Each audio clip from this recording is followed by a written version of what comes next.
Hi, everyone. We'll go ahead and get started. My name is Olivia McCormick, and I am the Senior Education Coordinator here at Case Credit Union. Today, we are presenting a webinar on protecting yourself against identity theft and scams. We are excited to have you join us today. We have got a lot of great information. So with that, we will go ahead and get started. So today's webinar will cover, define identity theft. We'll talk about current scams and what we're seeing out there. There's a lot going on right now. We'll talk about cybercrime and how you can protect yourself against that. How to stay alert and protect yourself overall. Identity theft, fraud, cybercrime. It's all a huge topic of conversation. There's so many ways that we can go about and stay safe. And knowing what to look for in your credit report and what to do if you become a victim. Unfortunately, that does happen, but we're going to give you all the tips and tricks that you may need. So you will see the slide throughout the presentation today. Questions can be asked at any time using the Q&A feature of this webinar.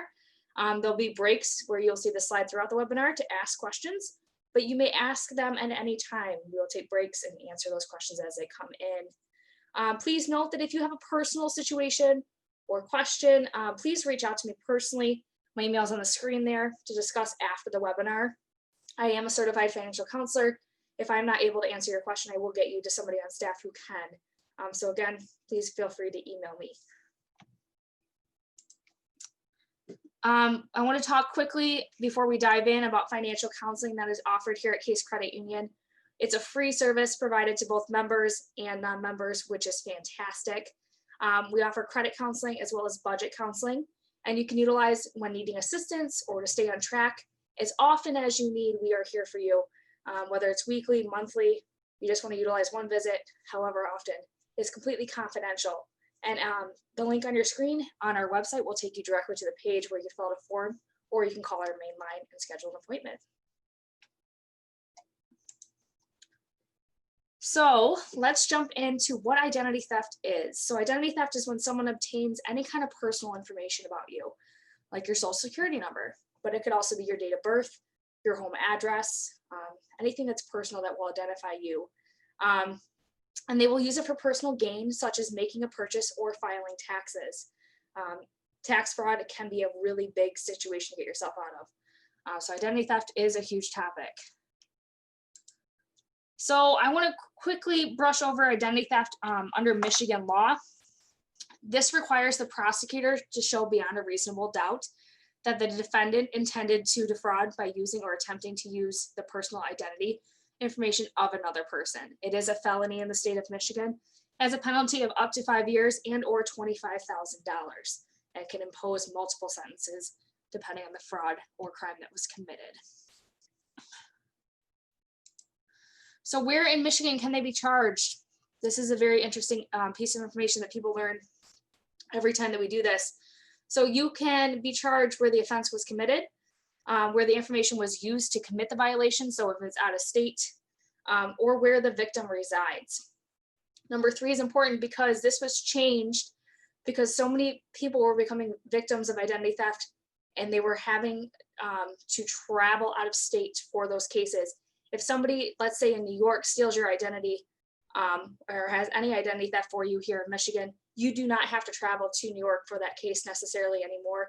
They will bring that case to you, making it a little bit easier for you as the victim during such an unfortunate time. So let's talk about the current scams that we are seeing. This is just based off of social media over the last couple of weeks. These are current scams right now. So I will read them out loud just in case you are on a smaller device. Border Water and Light in Lansing here. We've been alerted of a scam call going around targeting residential customers where scammers claim to be BWL, demanding money, or they'll turn off service. Customers are never asked by BWL, customer service representatives, for credit card information over the phone or in person, or to make payments through a wire service. So they give you a phone number there to call. If you are still receiving these calls, please let BWL know that they are still happening. Okay, we want to make sure that everybody is alerted to what's going on out there. Another one pulled off of Facebook came from the Clinton County, Michigan Sheriff's Office. So it has been brought to our attention that a subject posing as Sergeant Jenkins is attempting to extort money from residents in our county. We do not have anyone by that name that works for the Clinton County Sheriff's Office, and no police agency would ever call and tell you to send them money or face jail time. This is a scam. Many of these scams will ask you to pay them in gift cards. No legitimate business of any kind would ever ask anyone to pay in gift cards.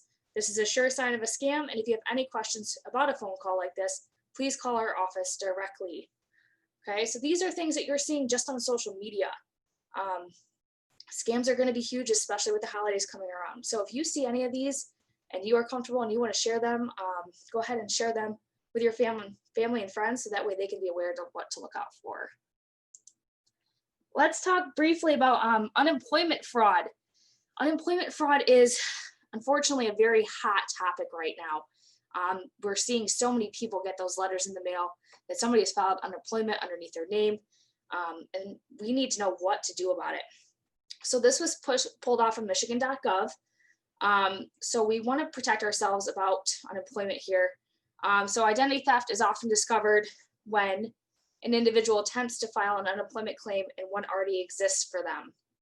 Okay, so you're going to get a letter in the mail from unemployment saying so-and-so, you've filed for unemployment, whether you have or not. Okay, an individual receives an IRS statement of benefits collected from the unemployment insurance.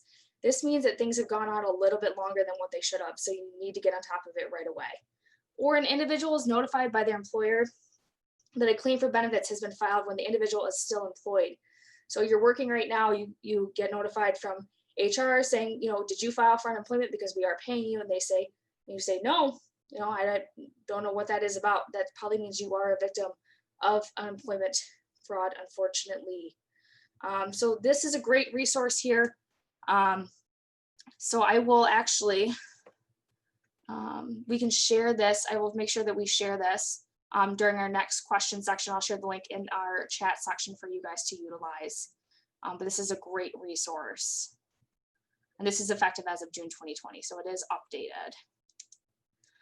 Let's talk about those nasty spam text messages we're all getting right now, unfortunately. We really want to cover this and what you can do for yourself. So if you receive a text message that looks like this one in the bottom left here, says, hi, so-and-so, did you know that you can request up to 5K right now for any type of emergency? Go to, and then it puts a link, and it says 7 to stop.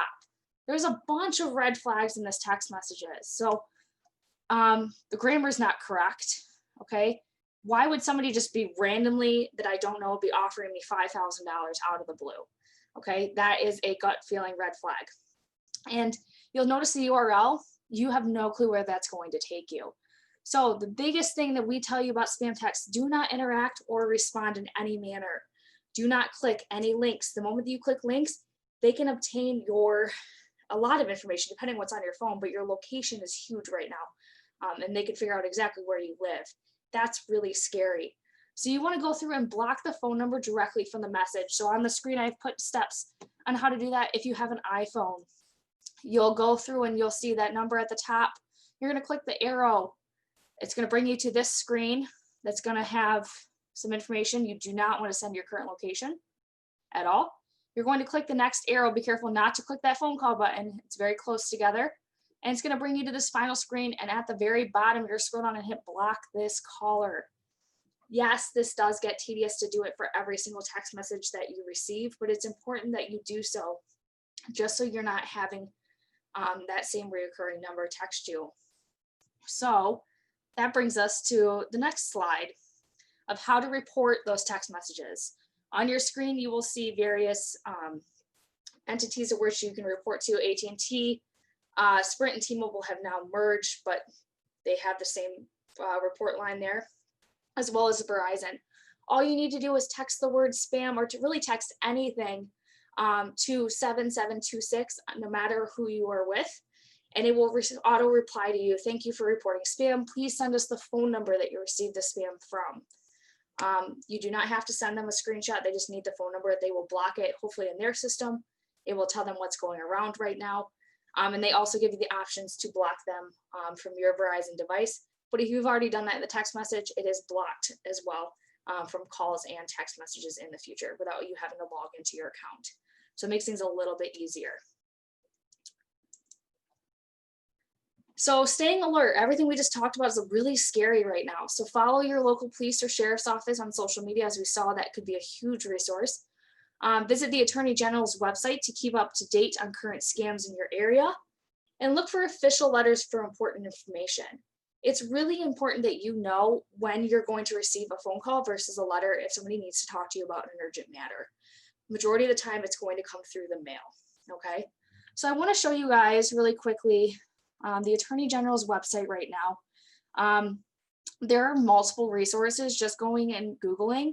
Top of the line, unemployment identity theft obviously is right here. Okay. Scam alert of the day. They have an urgent message here.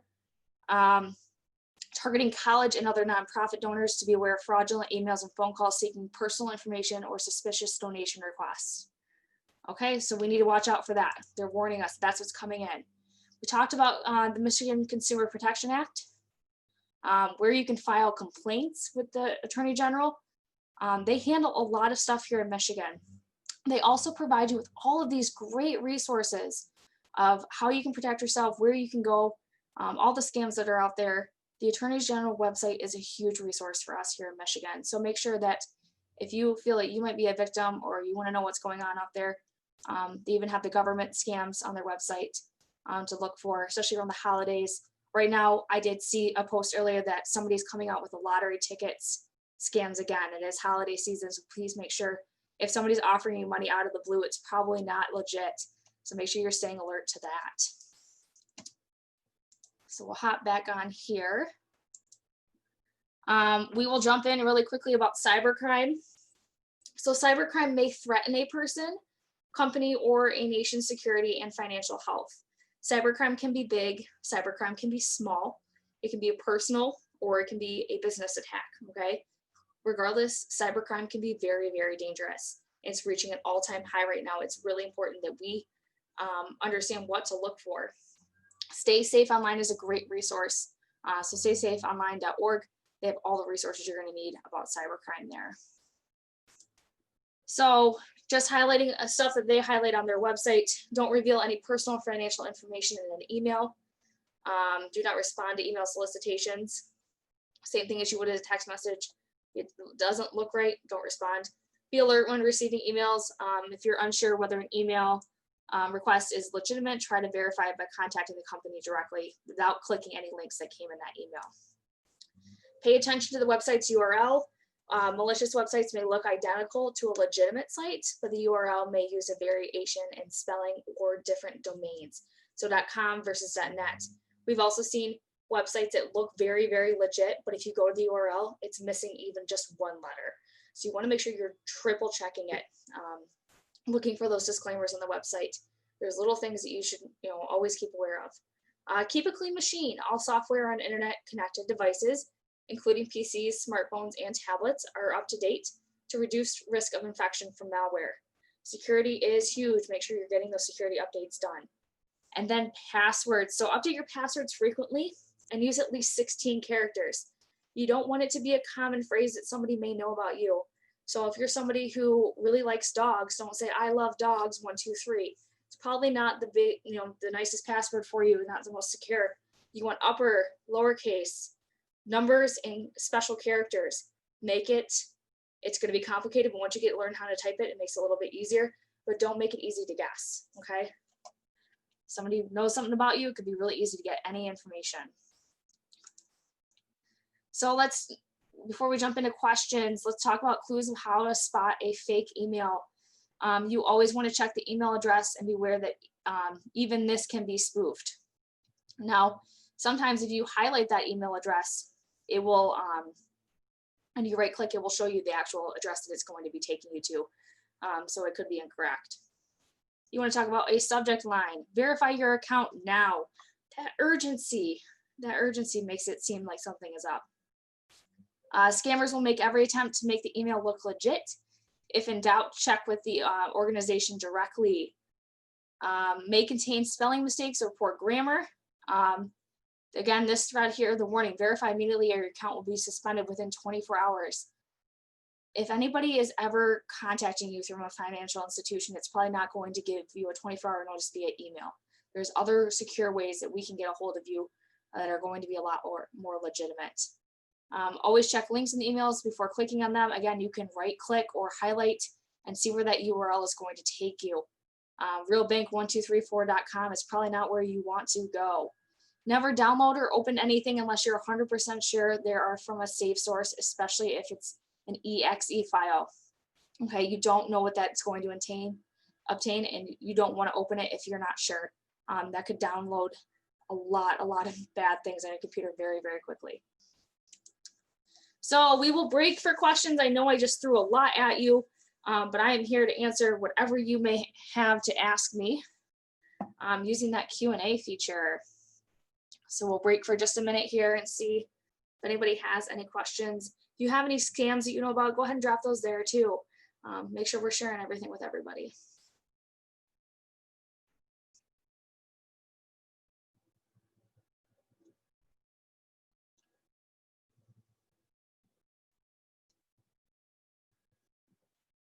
Okay, again, if you do have any questions, drop them in at any time. When we take these breaks, we will answer them. So I will continue moving forward. So how do you protect yourself?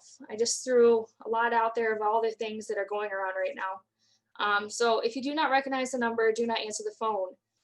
They've been really creative that they started even using local numbers and numbers that are similar to your very own. So you might think, oh yeah, maybe I know this person. Don't answer it.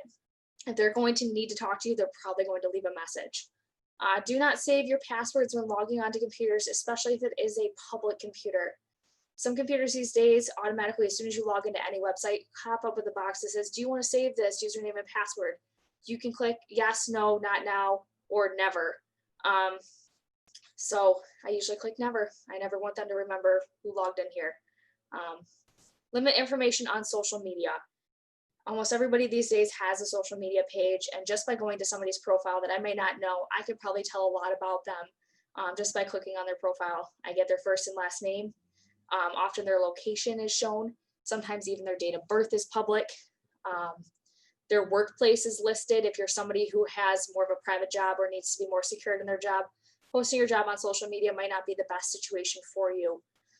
So you want to limit what you can see. Even if you limit what you can see for public versus friends, you never know who your true friends are on Facebook. If you have 700 friends and you have stuff that is sent directly to them that they are able to see, maybe they're not your friend. You never know who's out there. Okay, so you want to be very careful about what you put on social media.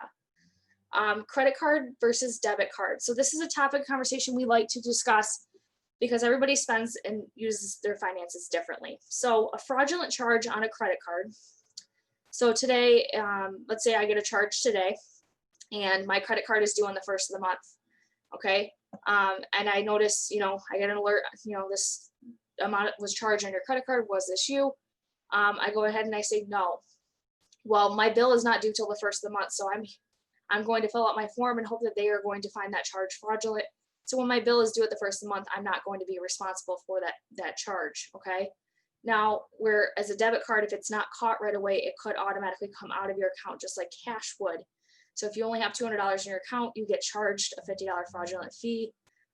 You have to fill out a form. It could take you a couple of days to get that money back, but you're automatically out that money because debit cards act just like cash. So depending on how you like to secure things, how often you use your credit card, if you're somebody who pays off your credit card every single month, then maybe using your credit card more often versus your debit card is something that you could do to protect yourself a little bit more, especially if you find yourself getting the fraudulent card charges. Be alert to pop-ups. Make sure you are on a familiar website like Amazon. Hover over links to validate the web address before clicking. Again, better safe than sorry. Triple check everything before you start accessing websites that you may not know truly where they're going to lead you. The saying, we cannot pick our relatives. Be careful what they know about your banking passwords, etc. It's really unfortunate that this is a conversation that we have to have, but we do. You just don't know who's out there, who's in what kind of financial situation that could cause them to want to defraud somebody, okay? Any phone calls that are coming from a financial institution should ask you to verify information before proceeding with the purpose of the call. Case Credit Union will never call you and immediately start talking about your account before we verify exactly who we're talking to through a series of security questions, not just your name, not always just your date of birth. We have multiple questions we need to ask you. You can also ask us questions back. So if, a financial institution calls you, they say, I'm from so-and-so bank, I need to talk to you. If you're not sure about it, ask them questions back. If they hesitate or try to move past anything, hang up the phone, okay? Somebody will get a hold of you the correct way if they actually need to talk to you. If it doesn't feel right in your gut, then hang up the phone. Monitor your account. So checking accounts on a regular basis is really important. I know some people, if you have your mobile banking, which is a great resource, you can check your account at the tip of your fingertips 24/7. Okay, that is a great resource. Making sure that you know where all your money is going, especially if you're somebody who likes to swipe a lot. Check your account frequently. Online banking, you do not have to wait for your statement. We have this great service at Case Credit Union called e-statements and e-services, okay, where we can sign you up for e-statements. You'll get your statement electronically sent to you. You don't have to wait for that paper to come in the mail every single month. So if you are somebody who receives that paper currently and you don't want to anymore, get a hold of me, call our main line, and we will make sure that we switch you over to e-statements. Credit card transactions, again, that bill's not due till the first of the month. So if you're not checking it until that bill comes due, you could be going through a lot of transactions all at once. Make it a little easier. Try to check it at least weekly. That's my goal. Make sure that all my transactions are adding up. Make sure all accounts have the most up-to-date personal information. So we need to know a correct phone number to reach you in case something happens, okay? Whether it's good or bad. We need a correct mailing address on file. And if you want to receive those up-to-date information about everything that's going on at the credit union, make sure your email is up-to-date as well. So your phone number, your address, and your email are the really top 3 things that we really need to make sure that we keep on file at the credit union. Change logins and passwords frequently. So usually this would just say passwords, but I've noticed over the last 6 months, when I can change a login, I will. I usually change my logins every 3 to 4 months, whether it's just changing the email address on file for that account, just so it's not as easy for a hacker to get through. If they only have 1 out of the 2, it's going to be a little bit harder, but if they have both, they can get in instantly, okay? Copy the contents of your wallet in case lost. Do not carry a social security card with you unless it's absolutely necessary. So if you know you're going to have to go fill out a form, you don't have that social security number in your head, or they need a copy of it, then that's when you bring it. But do not carry it in your wallet. I cannot tell you how many times I've gone to the store, people have opened up their wallets, they're just standing there clear as day, and you can see every single card that is available in their wallet. Now, God forbid you were to lose your wallet, somebody were to steal it, you drop it, whatever it may be, that person who finds it is going to have everything about you all in one little area, okay? So you want to make sure that you are protecting yourself as much as possible, especially when it comes to your personal belongings. Let's talk about card control. So Case Credit Union has this great feature called Card Control, where you can monitor all of your transactions. You can turn your cards on and off as often as you need to. So say you're somebody who likes to keep an account open, but you don't use it frequently, turn the card off, and then anytime somebody tries to swipe, even if it's you, say, declined, we're not gonna let you spend the money until you turn your card on. If you're ever in a situation where you're unsure about, after you just went to the gas pump, what that really meant, it was kind of a sketchy situation, turn your card off afterwards for a couple days if you need to. It's a great resource at your fingertips to access and secure your card as much as you need to. Okay, we will break for another round of Q&A. So remember, you guys can use that Q&A feature at any time. I am here to answer any questions you may have.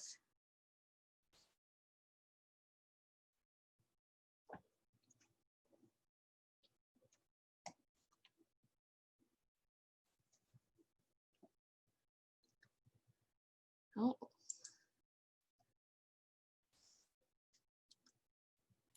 Got one. It says, is card control used for debit only? No, card control can be used for any card that you have with us, whether it's credit or debit. So anytime that you utilize any kind of mobile banking feature, you can use card control. It's a good question. I have it on both.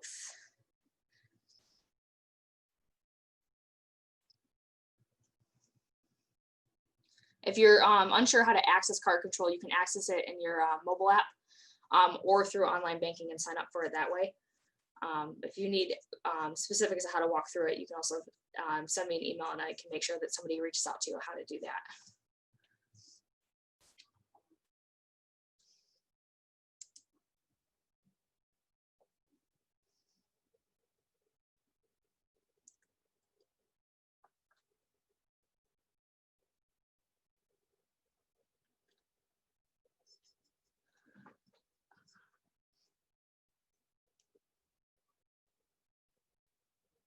Looks like we might have had 2 more come through.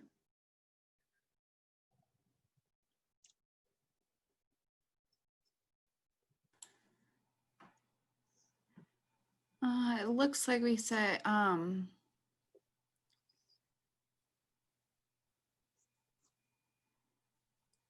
regarding credit card fraud, you mentioned $50. Is this a charge to the credit union member? So if you are using your debit card and let's say a fraudulent charge comes through of $50, and for some reason the security was not able to stop that charge from hitting your account before it hit, you will notice that it will probably sit fraudulent, or not sit fraudulent, but it will pend in your account, or it might post to your account temporarily until you can fill out a Visa dispute form where we can determine our end that it was fraudulent, where you would get that money back. So that's why I say with debit cards, it could take a couple days. You might see that $50 already get withdrawn, but eventually, yes, that money would go back into your account. And then the other question, you said, what do you mean by hover? So when you're on a website, you can, or even an email address, if you just take your mouse and hover over it, like just without clicking anything, put it over top the email address, or highlight the email address, it might show up with a separate URL box of what that link would actually directly link to. So hovering is a way of selecting something without clicking it. I believe this question is referring back to card control. So we can use it for credit and debit cards, but not if it's for a different entity. So I want to answer it in the way of a different financial institution potentially. That's what I'm reading it as, yes. Okay. Every financial institution has a different way of using a card control. It may not be card control directly company that we use. However, I know there are other credit unions out there that do offer this service. Again, it's usually accessed through your mobile app to turn your card on and off to enroll. So check with your financial institution directly for those options. But usually it's a free service too, which is awesome. Okay, we're not seeing anything else at this time, so we'll move on. Again, if you have any other questions, Q&A is open. Great questions so far. So let's talk about accessing your free credit report. This is a huge, huge piece of information here. This is from annualcreditreport.com, and the top screen on there when you go to the website is going to read, during these times of COVID-19, accessing your credit report is very important. That is why Equifax, Experian, and TransUnion are now offering free weekly online reports through April of 2021. That is huge, but that also tells me that there is a lot of fraud going on out there. The fact that they have to offer these pulls weekly. Normally, you would only be able to pull your credit report for free up to 3 times a year, 1 from each bureau. So let's talk about what that looks like. Step number 1, it says fill out a form. Fill out a form to request 1, 2, or 3 credit reports. That means 1, 2, or 3 of the bureaus. Okay, so right now you can select all 3 at once each week and pull for free. Now it's really important that after April of 2021, you notice this will still say, the directions will still say the same. If you pull all 3 reports at one time, you have to wait an entire year to pull them for free from annualcreditreport.com if you selected all 3 at once. So If you're somebody who just likes to monitor every couple months to see if you're still on track, select one bureau at a time. So let's say, tomorrow I go pull Experian, then, the next time I want to pull from Equifax, or I want to pull from TransUnion. So pull one of the three. This is after April 2021. Right now you can pull all three at once every week.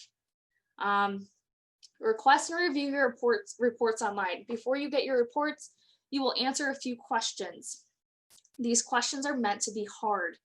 Okay, they're not just going to ask you your name and date of birth. They're going to ask you numbers of your social security number. They're going to ask you previous addresses, possible employers that have potentially accessed your credit report for employment. They're going to change every time you log in. Okay, so you want to make sure you're looking for those. You also want to make sure that you print your credit report to look at them later. You cannot always save every credit report as a PDF. And if you're on a public computer, I do not recommend doing this at all. But once you click out of your report that is pulled up, if you didn't save it, you cannot access it again until the next timeline is available for you. So you want to make sure that you are printing and securing them as much as possible. So spotting incorrect information on your credit report. So you want to check your name or previous names, your date of birth, and your social security number. Those are the top three things that you really want to make sure are correct. Check all payment activity for on-time payments. Make sure that what your payment is lining up with your financial institution is lining up on your credit report. If not, there are ways to report those indiscrepancies. Are all the addresses listed correct? Every single address that's reported on there. If there's something reported on there that is not you, you need to go ahead and file with the bureau that you pull the report from, or annualcreditreport.com, and say this address is not correct. Here's why. I've never lived there. Just because somebody made an error somewhere. Not the biggest mistake in the world for the addresses, but you want to make sure it does get reported. Do you see any lines of credit that are not you? If you do, that is a huge red flag that needs to get taken care of immediately. Again, access it through the bureau that you pull the report from. So do you see identity theft on your credit report? That's unfortunate if you do, but you can report any indiscrepancies to the bureau that you pulled the report from at annualcreditreport.com, or at any of the phone numbers or websites listed below. Okay, so I'll leave this on the screen for a second in case anybody needs to access this information. These are all great resources at the bottom of your credit report too. They will also give you a link if you have it up on your computer, and it will take you directly to the website to answer the questions of, was it what you need to report, whether it was an address or a line of credit or a name and date of birth. They guide you through it very, very seamlessly. It's very nice.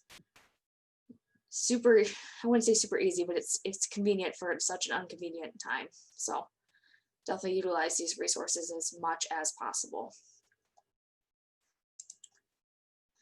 So I am a victim. What do I do? So if you're a victim, you need to notify your financial institution as soon as possible, regardless if it was a victim of identity theft through that financial institution. You need to make sure that all financial institutions are aware if it is something that especially showed up on your credit report.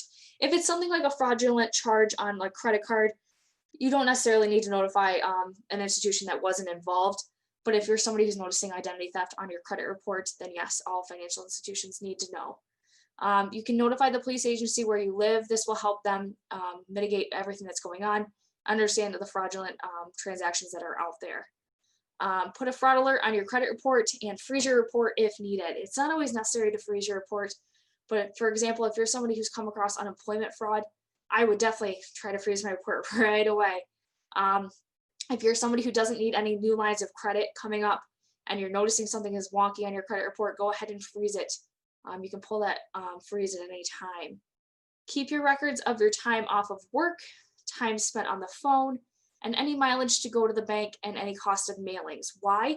Because these costs can be reimbursed as part of a restitution award. So if you are a victim of identity theft and it gets to the extreme where the courts need to get involved, lawyers need to get involved, you're losing a lot of money, save everything that you possibly can, because you can get that money reimbursed. So you want to make sure you're tracking everything possible.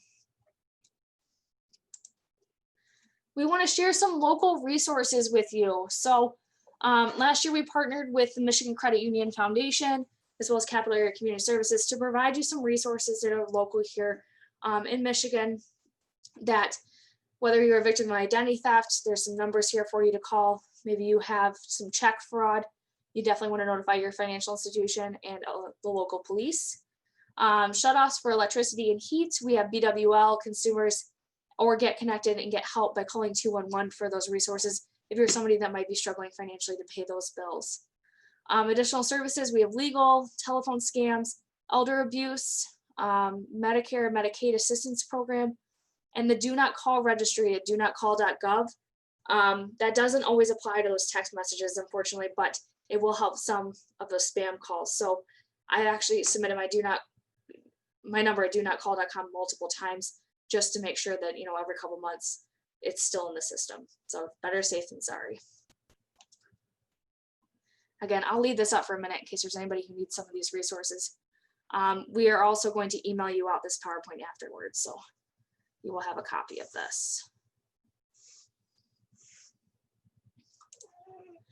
Let's talk about really quickly money management feature with Case Credit Union. So if you are a member of the credit union, which is great, this is a great tool to kind of organize your finances the way you want to. It's personalized. You can access this through your online banking portal. You can budget your money. You can adjust it as often as you need to. You can look at your transactions, look at your goals, when you're going to get paid. It's all in one source. So money management is a great resource at your fingertips to adjust and use as needed. I cannot say enough about it. It's really helped me kind of navigate, what's going where, and the adjustable feature is great. If you are not a member of the credit union, another great resource that's out there that I like to share with people is called Mint. It is an app that you can download on your phone. You can use the website on your computer. They securely track all of your information that you put in there. Any accounts you want to link together, you can put in there. You can also check your credit score. Note that your credit score, when you check it through these kind of sources, may not be 100% accurate. It's a rough estimate. Scoring models vary depending on the apps that are being used. But they are a good resource to notify you if they think something might be off with any of your finances as well. Case Credit Union services. So we offer checking and savings accounts, online and mobile banking, auto loans, Visa loans, business accounts, and home loans, and so much more. I feel like there's so much more that, here at Case Credit Union, we're here for you for any kind of financial services that you may need to utilize. So if you have any questions, please reach out to us. We are here to help you as much as possible. Again, financial counseling, completely free. Members, non-members, whatever it may be, we can get you through that financial situation. If we cannot, we will get you to the resource that you need to get to, okay? We are here to help you. So you can access it through our website. Okay, so it looks like we're gonna wrap up a little bit early today, but that is okay because we have time for questions. So this time, kind of direct to that Q&A. See if anybody's out there with some questions for us. We did have one question earlier and I typed an answer, but it was regarding if they wanted to get their credit score, how would they go about that? And I would just mention, if you are a member of Case Credit Union and you have our app, you can check your credit score daily for free. We have CreditWise within the app. So if you need help accessing that or finding where that is, please reach out to us and we'd be happy to guide you to where that is, but it's available to you. It'll show you your credit score, how you compare to those in your area, and it'll also let you know if there's loan offers available to you that might save you some money. We have another one come through. It says, is it the same as on the website? I believe your credit score is still featured there as well. I think it will vary. It might vary slightly. It depends on the scoring, but you should be able to access there in your own online banking as well.